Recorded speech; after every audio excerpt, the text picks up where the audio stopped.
ফের কেন্দ্রীয় মন্ত্রী গিরিরাজ সিং এর মন্তব্যে বিতর্ক। বিহারকে বাংলা হতে দেব না, বেগুসরাইয়ে প্রকাশ্য জনসভা থেকে মন্তব্য কেন্দ্রীয় মন্ত্রীর। পাল্টা বাংলাকে অপমান করার অভিযোগ তৃণমূল কংগ্রেসের।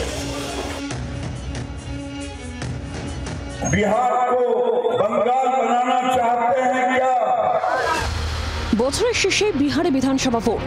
বিহারে ভোটের প্রচারে হঠাৎই নজিরবিহীনভাবে উঠে এলো বাংলার নাম।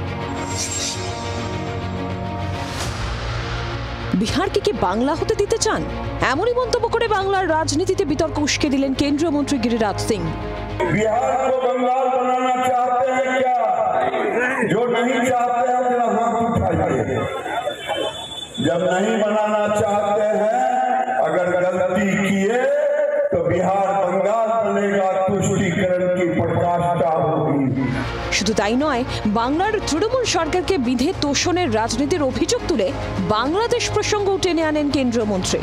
अगर गलती किए तो बिहार बंगाल बनेगा, तुष्टीकरण की पराकाष्ठा होगी। तुष्टीकरण का मतलब आज बंगाल को बांग्लादेश बनाना चाहते हैं लोग, अब बिहार को बंगाल बनाना चाहते हैं। इसीलिए न विकास होगी और न फिर से कोई काम होगा।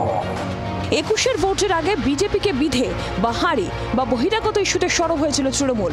এই দিনও কেন্দ্রীয় মন্ত্রীর মন্তব্যের পরই মুখ খুলেছে রাজ্যের শাসক দল। পশ্চিমবঙ্গ ভারতের অঙ্গ রাজ্য এবং আমরা সবাই ভারতীয়। বাংলাদেশ উনি হতে দেবেন নাকি? আমরা কেউ বাংলাদেশি নয়। উনি বাঙালিদের মধ্যে, আমাদের মধ্যে সারা ভারতবর্ষের ভুল ধারণা ছড়াচ্ছেন।